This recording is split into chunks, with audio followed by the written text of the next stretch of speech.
for today's video, ayan, marami talagang nag-abang ng result nito. Parang board exam lang result, diba? Ayan, naunsa naman yung dagwaya. Diba, kita nyo naman yung result natin. Nung first time, first day, first ever, kung tinry itong product na to guys, is ito lang talagang problema ko eh. Ito lang. Ito ang bida eh. Tapos tuwing nagbablog ako, may taping ako, ito lang isa. Pero madami na sila. One week kong, as I promise, 1 week kong tinry talaga ito. Itong product na ito. One of a kind product ni Rosmar, ni Maring Rosmar. Ayan, dito na kami mag-aaway.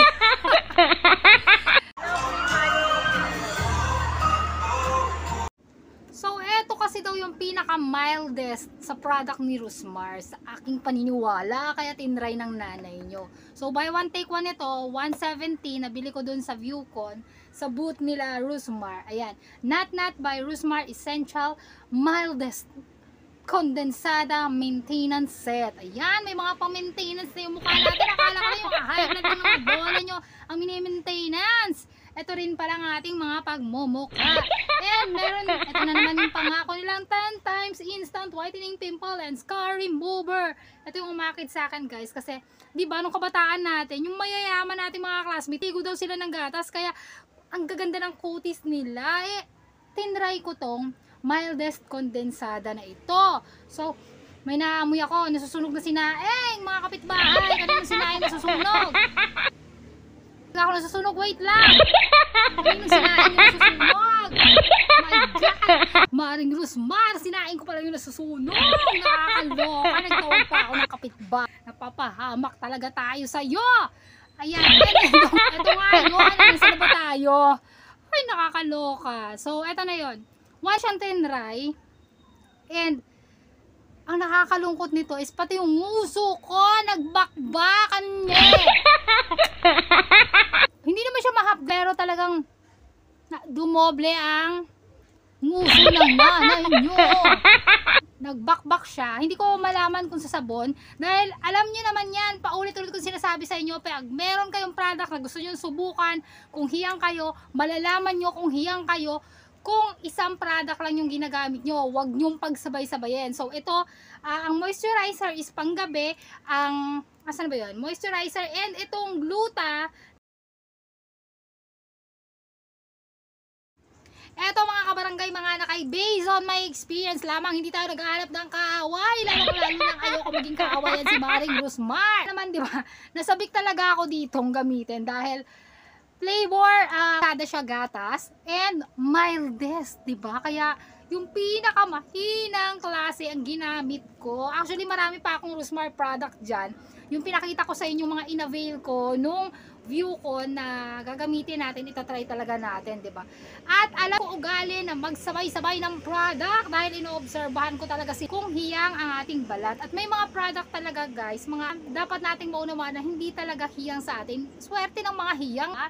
And siguro nabigla ang aking pagmumukha, ang aking balat sa flavor ng kondensada, sa kanyang mga ingredients, at talaga sigurong hindi ako sanay sa gat.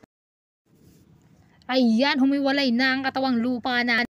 So, sunod-sunod yung taping ng nanay nyo, kaya kailangan prepare ang mga pagmumukha ko. Ang dami kong pagmumukha, no? Siya, for 1 week ko siyang ginamit, and inobserbahan ko yung magpagmumukha ko. Ang mukha ng nanay nyo, dumami lalo ang tagyawat. Siguro kasi, nung kabataan ko, baka kapiyata, pinapatira sa akin, hindi ako iyan sa gatas. Ayan, naging halo-halo, nanpat ang pagmumukha ng nanay nyo.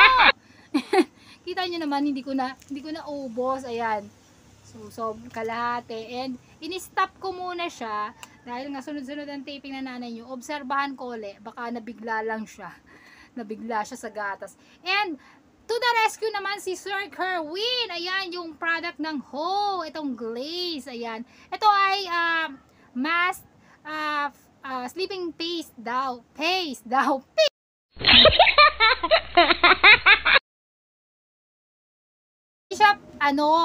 paste na pandikit. Face. Yan, bahala na kayong mag-adjust. Ito muna yung talagang alternative ko na nilagay ko tuwing matutulog ako para lang kumalma siya. Kung ano man pinagdadaanan niya, humupa siya. Malaking bagay talagang humupa naman siya dahil talagang nag-worry ako dahil kalain mo yan, may taping, tapos sunod-sunod pa, tapos makikita nyo ko sa ito ang dapat nyong tandaan mga kabarangay, mga anak, na merong mga bagay sa mundo na hindi para sa'yo, hindi meant to be.